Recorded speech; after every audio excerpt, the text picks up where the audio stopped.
I ran away from my abusive home as a teenager. I worked for years to turn my life around and finally bought a house. When I did, my family returned, demanding I hand over my home to them because family comes first. My parents are currently forcing me to pay them $2,000 a month to park my car beside their house. They know I'm going to go homeless if I can't park here, so they're deliberately draining every cent I have and are actively trying to make me homeless. As far as why my own parents are doing this to me, the reason is very simple, but simultaneously very disgusting. It's the exact reason they've already used to ruin my life before, and it makes my blood boil. At least it used to. Because no longer am I the naive and sad kid who believed that if he tried just hard enough, maybe, just maybe, his parents would actually love him. You see, my parents are monsters, and to understand why I will dance on their graves the second they drop dead, we need to go back to when I was a kid. I have a brother 5 years younger than me, and there's no better example of our relationship than when he got a skateboard for his 8th birthday. He claimed he wanted one, but quit after only using it once. I then became interested in skateboarding a few months later, but he decided to give skateboarding another shot, conveniently only when I wanted to ride it. He never did end up practicing, and would literally take it outside just to walk around with it in his hand for an hour. My parents were fully on his side,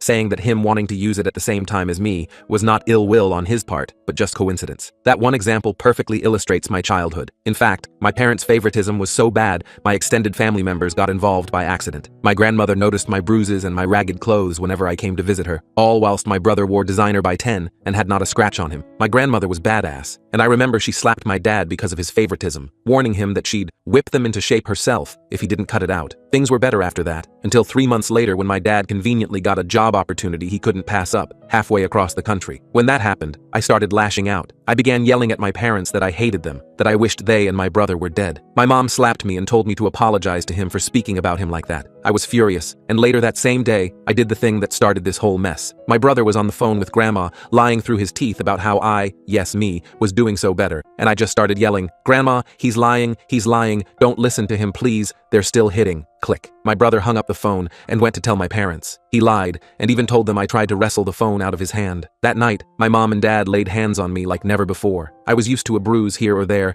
but this time it was different to anything I've experienced. Blow after blow after blow, even after I passed out. I'm positive they thought they culled me. I think they panicked, but instead of calling the ambulance, they put me in the bathtub and left me there hoping I'd wake up. I was 17 at the time. I miraculously woke up that night in the bathtub full of cold water, and in that moment, I made the hardest decision of my life. I packed all my things and left. I had no plan, no money, and no food, but I was still certain being homeless would be better than living with my parents and my brother. And the crazy part is that I was right, until I wasn't. Because even though I lived on the streets for the first few years, committing petty theft to get food and blankets, I eventually found a job and busted my butt to build a life for myself. I found my own place, got therapy, and I truly believe I overcame all my PTSD and trauma. And that was when the universe decided to play one last trick on me, the pandemic. I lost my job, the majority of my savings, and my apartment. I was back at square one. I had nothing but a truck and a cheap camper van to my name. And so, 15 years after leaving my parents, I was forced to come back and grovel at their feet for help. I remember my dad opened the door, and he looked amused. He chuckled and asked if the worm was back to beg for dirt, and my mom had a similar reaction. She called me pathetic and spit on my shoe, saying I'm lucky she's not beating me like she used to for having the nerve to show up here. I told them I was here for just one thing, to ask if I could park my camper van at their house. Surprisingly, they said yes, but under one specific condition. You see, my brother still lived with them, now with his wife, and he was down financially. The condition was that every month, I'd pay $2,000 as a thank you to him for letting me park my camper van. Speaking of my brother, I found out that he and his wife have 4 kids. Their first when his wife was 23, the second a year later, the third 2 years after that, and she just delivered their 4th a couple months ago. I also learned that she refuses to work, despite having a university degree in business management that my parents paid for, and that my dad happily watches the kids all day without complaint. This means their finances depend entirely on unemployment checks. Either way, when my parents told me how much I'd have to pay, I was baffled. Their house sat on nearly an acre of land with plenty of space for my truck. When I pressed my parents about why they were really forcing me to pay, they claimed they had no room and didn't want me there since we haven't gotten along in years. My father crossed his arms and said, "You chose to move out. You can't come running back the minute things get tough. We're not running a charity," my mother said coldly. My parents called my camper an eyesore and told me to leave. My brother and his wife thought it was hilarious that I had to live in my truck, pointing and calling me a homeless loser. CL even took pictures, though thankfully she never posted them online. This is what happens when you don't plan properly. My brother smirked as I drove away, my possessions rattling in the back of my truck, my dignity in tatters. That first night parked in a supermarket lot, I barely slept from fear someone might break in. Every passing car, every distant shout made me sit up in alarm. The next morning, a security guard knocked on my window and told me I couldn't stay there. Company policy, he said, though he looked sympathetic. Try the Walmart on Highway 16. They sometimes let people park overnight. Finding stable parking was incredibly difficult. No other relatives lived nearby, and all my friends were in apartments with strict parking rules. I was also emotionally attached to the area and didn't want to leave. I'd built a life here, had favorite coffee shops, knew all the shortcuts, had connections that might lead to future employment. For months, I lived a nomadic existence. I'd park in different lots each night, trying to be inconspicuous. I dealt with harassment from strangers, people claiming I was violating property rules when I wasn't, and even threats. One night, a group of teenagers banged on my camper and threatened to smoke out the homeless guy before a store employee scared them off. To keep my small refrigerator running, I'd sneak extension cords into outdoor outlets of commercial buildings. Not my proudest moments, but necessary. I had a solar charger for my phone, but needed electricity for my camper batteries. I'd slip into the bathroom of a 24-hour gas station at dawn to brush my teeth and wash my face, buying a coffee afterward to thank the night shift worker who pretended not to notice my morning routine. I found places to shower occasionally. A gym membership helped with that. Public libraries became my sanctuary during the day, offering free Wi-Fi for job searches and a respite from the cramped confines of my truck. The librarians never asked questions when I'd arrive at opening and leave at closing, my backpack stuffed with my valuables that I couldn't risk leaving in the camper. TLDR, lost job and apartment during pandemic, converted truck into living space. Parents refused to let me park on their property unless I paid apartment-level rent. Lived nomadically for months. After months of truck living, I finally landed a job in a neighboring city. It wasn't ideal, a warehouse position with odd hours, but the pay was decent at $18 an hour, and they were hiring immediately. I was still receiving unemployment, but had no stable living situation, and I didn't want to be jobless when benefits expired. Plus, I was going stir-crazy with nothing to do but read, watch DVDs on a portable player, and scout for parking spots and accessible bathrooms. I had to scramble to prepare for the interview, washing my one decent shirt in a laundromat and getting a haircut at a budget salon. The hiring manager, Dave, seemed impressed by my eagerness and work history. "When can you start?" he asked, and I said, "Right now, if you need me to." He laughed, but appreciated my enthusiasm. When I got the job, I essentially lived in the back lot of the company building. My manager actually appreciated this arrangement since I was available for virtually any shift. "Most reliable employee I've ever had," Dave would joke to other staff. "Always on time because he's already here." He even let me detach the camper so I could drive without it. He allowed me to hook up to the building's power and water, and I worked unpaid Sundays as a form of rent. I showered at a friend's place or the gym, since my camper only had a portable toilet I avoided using except in emergencies. The camper was easy to heat in winter with a small electric heater, but summers were brutal without AC. The metal shell would trap heat like an oven, and I'd often sleep with the door partially open on hot nights, a bug screen my only protection. I eventually bought a used portable air conditioner to make it tolerable, though it consumed a lot of electricity and made an awful racket. I earned substantial overtime and learned valuable skills from coworkers. Rick from shipping taught me to operate the forklift. Maria from inventory showed me their tracking system. I became known as the guy who could fill in anywhere. Earlier this year, I was promoted to supervisor with a much better salary of $26 an hour plus benefits. That first paycheck as supervisor felt like winning the lottery. After 2 years of living in my truck, watching every penny, and dreaming of stability, I could finally afford something better. The pandemic was largely behind us. The economy was recovering, and I had steady employment with growth potential. That's when I decided I needed something more permanent. The trauma of losing my apartment taught me I needed long-term stability. I found a 3-bedroom manufactured home just 2 miles from work and somehow negotiated $10,000 off the asking price by pointing out some minor issues that needed repair and offering to fix them myself. I used nearly my entire savings for the down payment and secured a mortgage. Finally, I didn't have to live in a truck. I had enough space to set up my camper in the backyard as a guest house or storage. Moving day was emotional. I didn't have much to move, just my few remaining possessions from the camper. My first night in the house, I slept on a borrowed air mattress in an empty bedroom, but it was the best sleep I'd had in years. I could stretch out fully. I could use the bathroom without planning a trip to a gas station. I could cook on a real stove instead of a camping burner. Over the next few weeks, I furnished the place slowly and inexpensively. Thrift store finds, clearance items, and a few pieces from online marketplaces. Each addition made it feel more like home. A comfortable couch, a small dining table with 4 chairs, a decent bed, simple bookshelves for the few books I'd kept. Nothing fancy, but everything was mine, paid for, and not at risk of being taken away. TLDR, after months of homelessness, got a warehouse job that let me park on company property, worked my way up to supervisor, saved money, and finally bought a modest manufactured home. After settling in, I proudly posted about my new home on Facebook.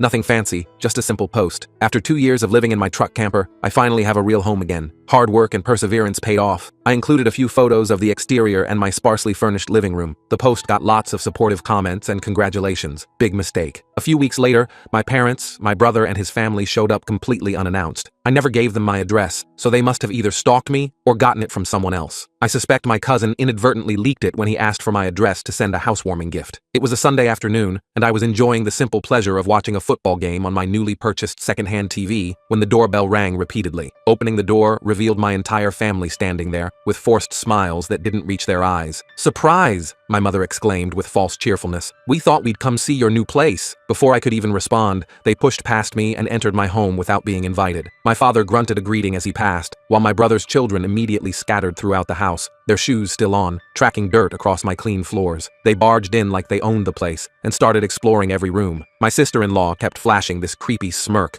that I later understood all too well. She ran her fingers along my kitchen countertop and commented, "Not bad quality for such a cheap place," her tone dripping with condescension. My parents kept commenting on how I had too much space for someone with no family, while my brother remarked how it was larger than our parents' house and closer to his job. "How convenient," he said, measuring the living room with his eyes. "This is nearly twice the size of our living space at Mom and Dad's." Red flags everywhere. "This second bedroom would be perfect for the boys," Syl said loudly while peeking into one of my spare rooms. "And the master has enough space for our king bed." I frowned, confused by her comments. "Who wants lemonade?" I asked, trying to redirect everyone to the kitchen, where I could at least contain the chaos. My brother's youngest was already pulling books from my shelf and dropping them on the floor. Eventually, my brother asked to speak with me privately. Everyone else immediately left the room. Clearly, they'd planned this. My brother, let's call him Trevor, said the house was too much for just me and that I should let his family move in because Sil was pregnant with their fourth child and my place was closer to her job. He suggested I could live in my camper outside while they took over the main house. "Look," Trevor began with practiced casualness, "I've been thinking, this place is really too big for just one person, especially someone with no real family obligations." He emphasized the word real, as if my existence alone wasn't legitimate. CL and I have been struggling with space at Mom and Dad's, and with the new baby coming, it's only getting worse. I started to respond, but he raised his hand to stop me. "Just hear me out. Your camper is perfectly fine. You lived in it for 2 years, right? It would make so much more sense for us to use this house, and you could park your camper in the backyard. It's a win-win." Trevor never mentioned paying rent. He started listing changes, rules, and even curfews, as if I wouldn't be allowed to enter my own house without notice. "We'd need to redecorate, of course. SEL has a whole Pinterest board ready, and we'd need you to give us advance notice before coming inside, maybe text us an hour before. The kids get anxious around unexpected visitors. If it weren't my brother, I'd think the person had lost his mind, but Trevor was spoiled rotten by our parents his whole life. Nothing in his experience had ever taught him that he couldn't have whatever he wanted, especially if it belonged to me. I tried responding, but he kept talking over me as if my opinion didn't matter. "The older boys will need their own bedroom. They're at that age where they need privacy. Syl and I will take the master, obviously, and we'll use the third bedroom for the baby and our youngest. We'll need to replace this flooring soon. It's not really child-friendly. Oh, and we'll need a fence installed for the kids' safety." He continued rambling about paint colors and furniture placement, while I stood there in stunned silence. There was absolutely no way I would rent my house to him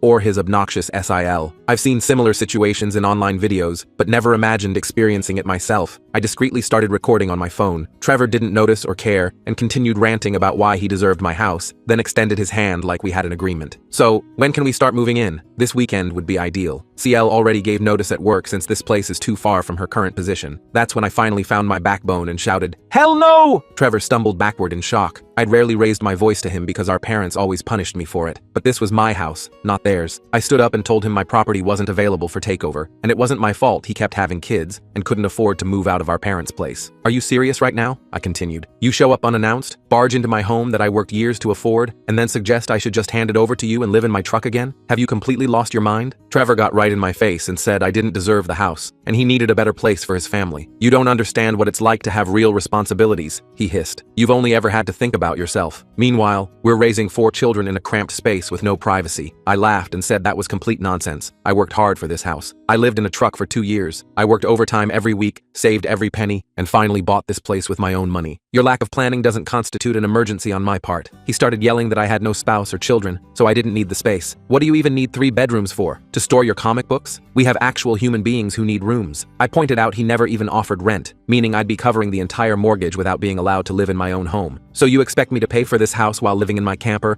while you and your family live here for free? That's beyond entitled. It's delusional. He yelled that he shouldn't have to pay rent because family comes first, and Mom and Dad said you were going to do this. His face reddened as he added, "After everything we've done for you over the years, this is how you repay us." "Everything you've done for me?" I replied incredulously. "Like what, exactly? Making my childhood miserable? Laughing when I became homeless? Refusing to let me park on our parents' property unless I paid extortionate rent?" I shouted back that our parents had no right to give away my house. Right on cue, my parents and SIL burst in and surrounded me, trying to pressure me into agreeing. There was a lot of arguing, but I kept hearing, "Just do it for Trevor," repeatedly. "You've always been selfish," my mother accused, her face twisted with disapproval. "Trevor needs this house more than you do. Why can't you understand that?" My father added, "Son, sometimes in life we have to make sacrifices for family. This is one of those times." Sil stood with her hands on her pregnant belly, her expression a calculated mixture of outrage and victimhood. "I can't believe you'd put your own comfort above the needs of your nieces and nephews. What kind of uncle are you?" I told them they had no say in my life or my property, and to leave before I called the police. Sil screamed that she was pregnant again, and I couldn't do this to her. I reminded her that I hadn't done anything to her. She just assumed she could take from me without permission. I called her a stuck-up witch who never respected me, and said I didn't care how many kids she had. "Having children was your choice," I said firmly. "I'm not obligated to house them. I'm not their father. You and Trevor are their parents. It's your responsibility to provide for them, not mine." That pushed her over the edge. She attacked me, landing one punch before Trevor restrained her kicking and screaming. She demanded to be released so she could scratch my eyes out. I held up my phone and threatened to call police if they didn't leave immediately. "I have everything recorded," I warned, backing away. "If you don't leave now, I'm calling the police and pressing charges for assault." My parents gave up and told Trevor they were leaving. My mother said I had a week to come to my senses. I told her that wouldn't happen and not to return. I also warned SEL that I had recorded everything and would press charges for assault if she tried anything else. She stormed out, sobbing theatrically. My mother was last to leave, insisting I needed to do this for Trevor and Sil. I firmly told her it wasn't happening. "Mom," I said as she lingered in the doorway, "I want you to hear this clearly. I will never give up my home to Trevor and SEL. Not now, not in a week, not ever. If you come back to pressure me again, I'll call the police immediately." As they loaded into their vehicles, I could see them huddled together, likely plotting their next move. This wasn't over. I could feel it. They wouldn't accept no so easily after a lifetime of getting their way. TLDR. Family showed up uninvited to my new home. Brother demanded I give him my house and live in my camper. When I refused, SIL physically attacked me. I threatened to call police, and they finally left. As I mentioned earlier, I know this story sounds unbelievable. Similar stories exist online, but entitled families aren't exactly rare. By reading about my parents, you'll understand how they created this situation by spoiling my brother into the entitled person he is today. They've never given a real explanation for their favoritism, and I fear there isn't one. Some people can't justify choices like child favoritism. They just double down on supporting the child they chose. After kicking my family out, I immediately shared what happened on social media with our extended family. I knew they'd try to twist the story to make me the villain, so I acted preemptively with video evidence to back my account. I didn't post the entire recording publicly, but I sent clips to key relatives who I knew would spread the word. "I need to share something disturbing that happened today," my post began. "My brother and his family showed up unannounced at my new home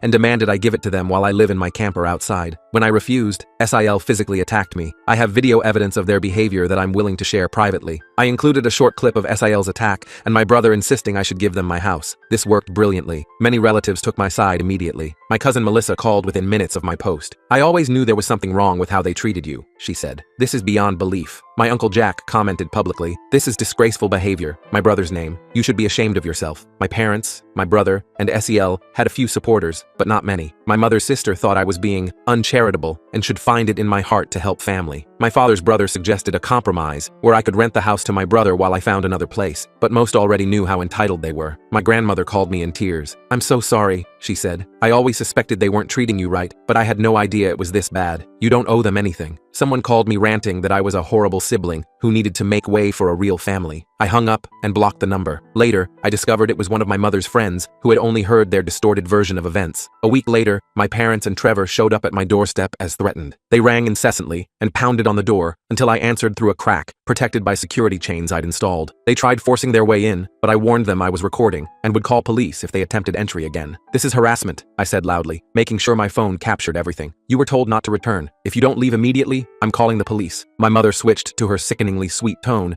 and asked if I was ready to let Trevor move in. "Honey, we're just trying to find a solution that works for everyone. Trevor's family really needs this space, and you're all alone here." I told them all to get lost and never return. She started crying and asked why I couldn't just do this for Trevor because he's my beloved brother. I laughed and said I didn't love him as a brother because he'd mistreated me for years with their encouragement. I told them they were terrible parents and he was a terrible brother and to leave before I called the police. "You don't mean that," My mother gasped, clutching her chest dramatically. We've always tried to be good parents to you. No, you haven't, I replied firmly. You've always favored Trevor, and you know it. You let him abuse me growing up. You didn't care when I became homeless, and now you want to take away the home I earned through my own hard work. What kind of parents does that make you? Trevor tried to interject, but I cut him off. And you were a horrible brother. You broke my things. You flirted with my girlfriend until she left me. You laughed when I lost my apartment. Why would I ever want to help you? Surprisingly, they left relatively easily, which should have been a warning sign. I thought the nightmare was over, but I was wrong. I returned home Friday evening to find a moving truck and Trevor's minivan in my driveway. They were moving their belongings into my house. Two men, friends of my father I assumed, were carrying a sofa toward my front door, which stood wide open. Boxes labeled kitchen and kids' room were stacked on my porch. Trevor just waved with a smug grin when he saw me. My heart raced as I slammed on the brakes and leaped from my truck. "What the hell do you think you're doing?" I shouted, rushing toward the movers. "Stop right now!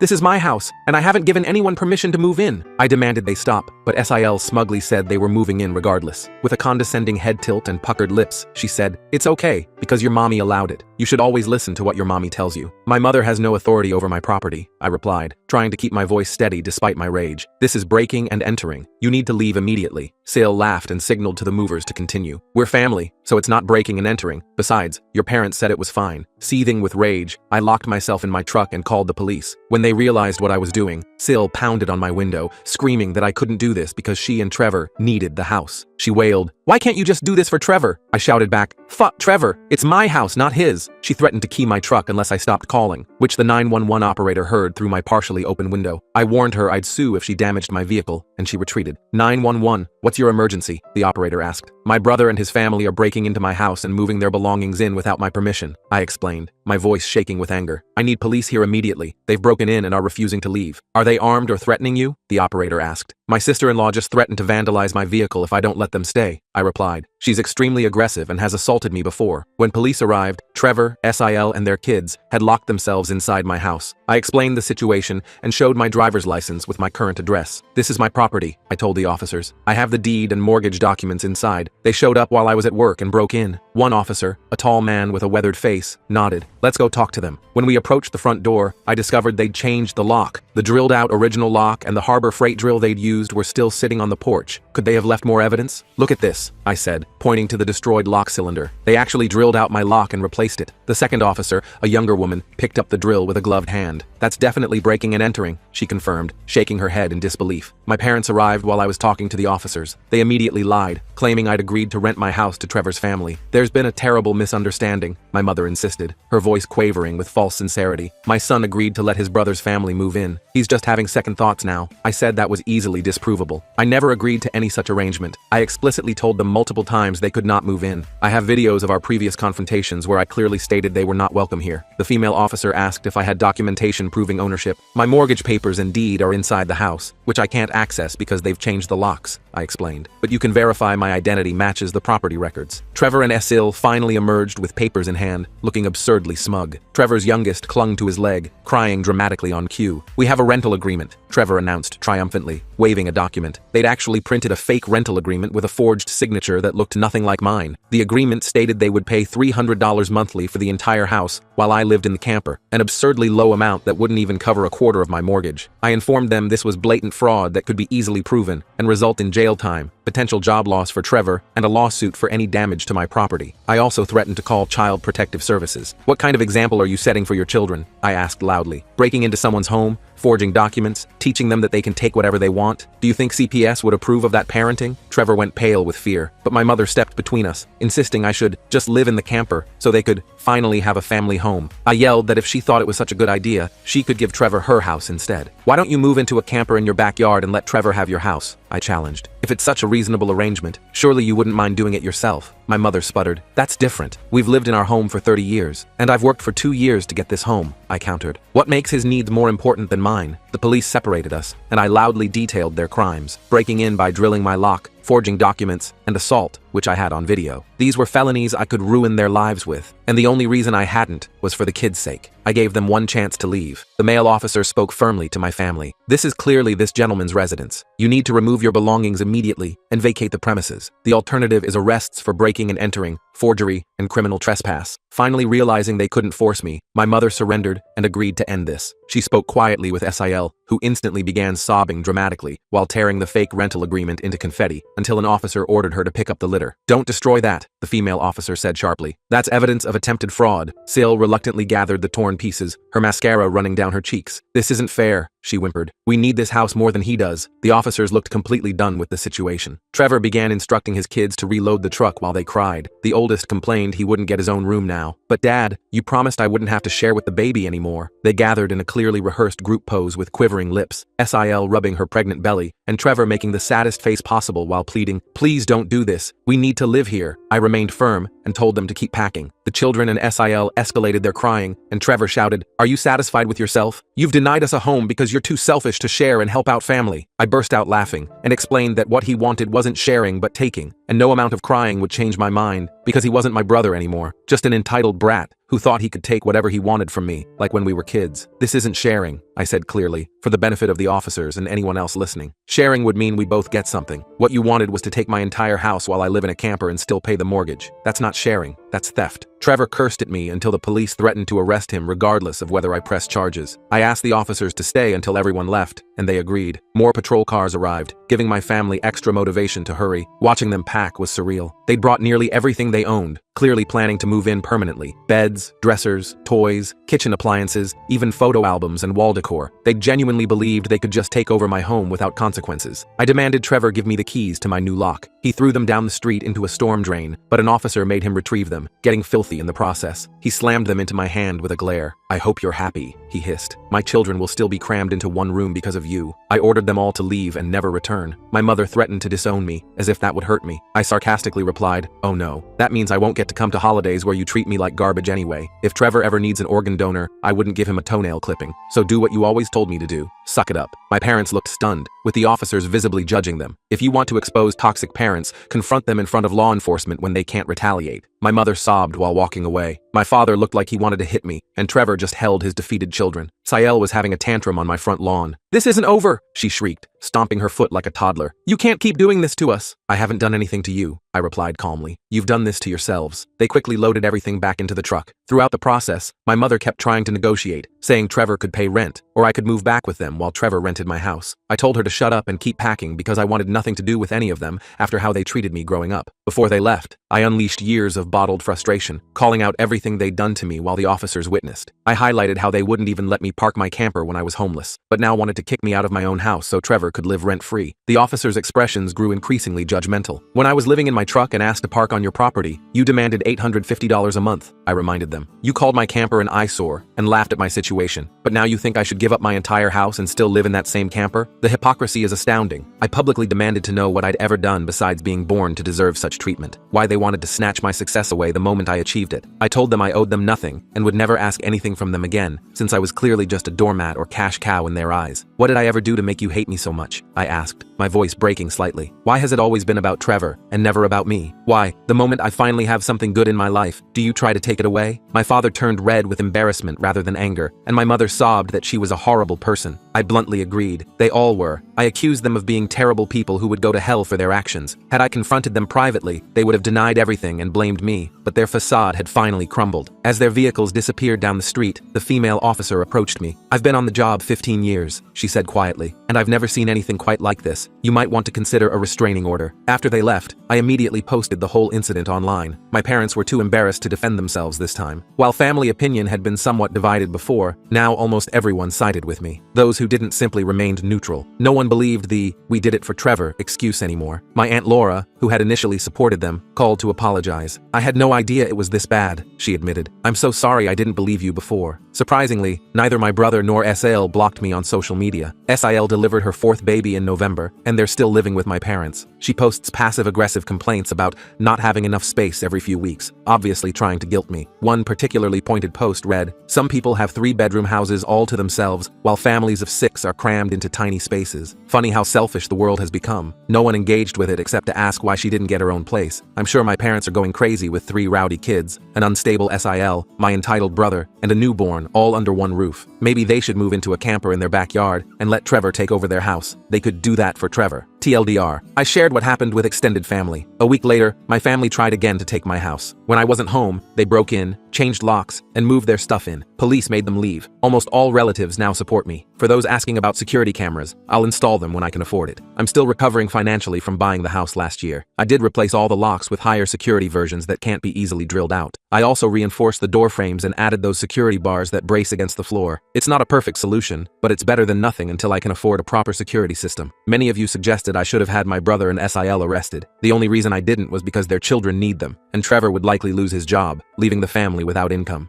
SIL has a newborn baby. Neither belongs in jail, but that doesn't mean they escaped consequences. The police filed reports about the incident, and I obtained copies for my records. If they try anything similar again, those reports will establish a pattern of behavior that would make criminal charges much more likely to stick. Sometimes the threat of consequences is more effective than actually imposing them, especially when innocent children would suffer. After my social media posts about the incident, my SIL continued making passive-aggressive posts about needing more space. Another sleepless night with the baby in our tiny room, one read. If only someone in our family had extra space they weren't using. The comments were turned off on these posts, probably because people had started calling her out. I invited extended family to a Christmas Eve party at my new house. My parents weren't invited. I sent formal invitations to make it clear exactly who was welcome. My grandmother, several aunts and uncles, and multiple cousins all accepted. It felt good to finally host something in my own home after years of being a guest in others' houses. I spent days preparing, cleaning every corner, decorating with budget-friendly items, planning a simple but delicious menu. I wanted everything to be perfect for my first family gathering as a host. The morning of the party, I woke early to prepare the food and make final arrangements. The party was going wonderfully until, 2 hours in, my parents, my brother and SEL walked in uninvited with fake smiles, carrying gifts. They didn't even knock, just entered as if they belonged there. "Merry Christmas," my mother announced cheerfully, as if nothing had happened. "We brought some appetizers and presents for everyone." The room fell silent. My grandmother, who had been telling a story, stopped mid-sentence. My cousin nearly choked on his eggnog. I immediately told them to leave, but before I could say more, my uncle, my mother's brother, stood up and shouted that they didn't deserve to be in my home after what they'd done. "Have you no shame?" he demanded. "After trying to steal his house, you think you can just walk in here like nothing happened?" Several relatives backed him up. "You weren't invited for a reason," my cousin Melissa added firmly. "This is incredibly inappropriate." My grandparents intervened, telling my parents that if they wanted to reconcile, it was far too soon. They expressed their disappointment and said my parents needed to treat me like an actual son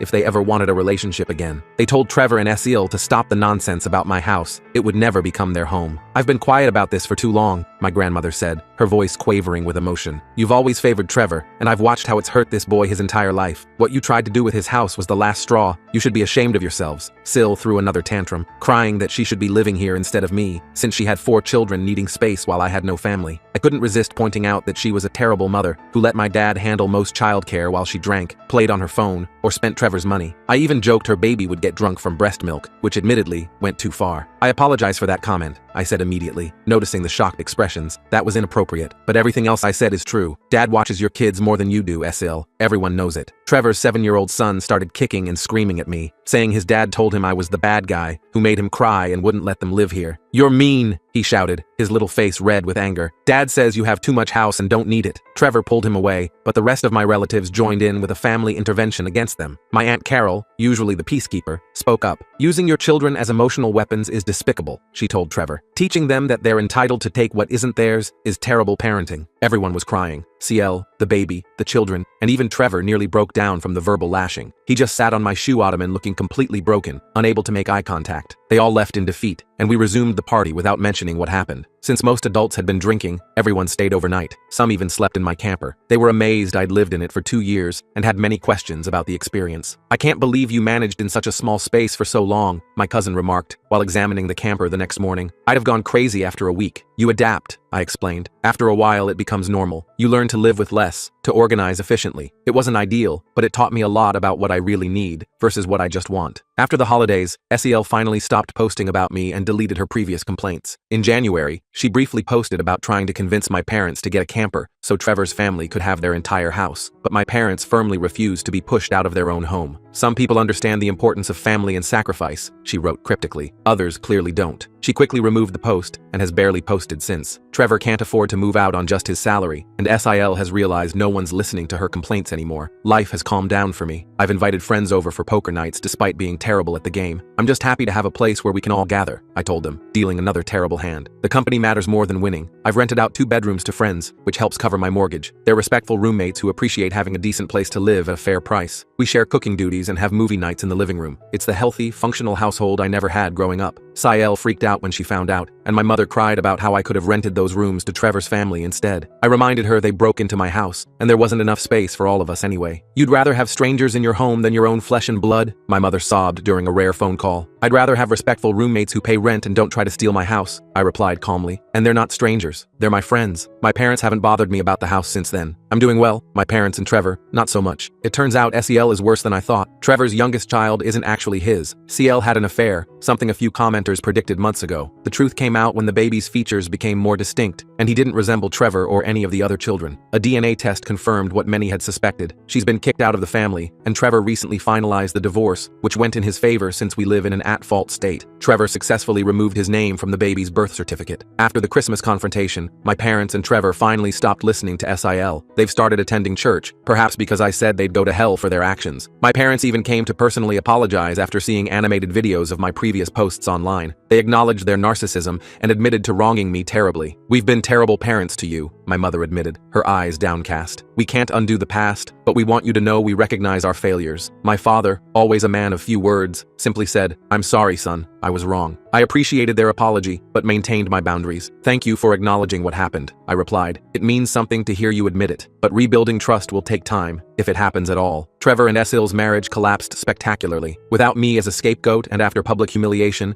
Esil's toxic behavior became obvious even to my family. She kept pushing for my parents to buy a camper so she could have their house, refusing to stop despite repeated rejections. "We're not leaving our home," my father finally told her firmly. "Not now, not ever. You need to find your own place or make peace with the current arrangement." When Esiel didn't get her way, she took her baby and disappeared for days. When she returned, she was more bitter because nobody had caved to her demands while she was gone. She refused to attend church with the rest of them. "Why should I pretend to be religious when God clearly doesn't care about my situation?" she reportedly said. "If he did, we'd have our own house by now." Trevor eventually confronted Esiel with DNA test results in front of our parents. The evidence against her was overwhelming. My parents demanded she leave immediately, and she went berserk, physically attacking everyone. Police were called, and SIL was arrested after scratching Trevor and our father, and even hitting her eldest child who tried to intervene. "You're all against me!" she screamed as officers restrained her. "None of you ever wanted me in this family." Sael later showed up at my house, ranting incoherently about how I'd ruined her life by posting on Reddit. She claimed mothers with young children are sacred, and giving up my house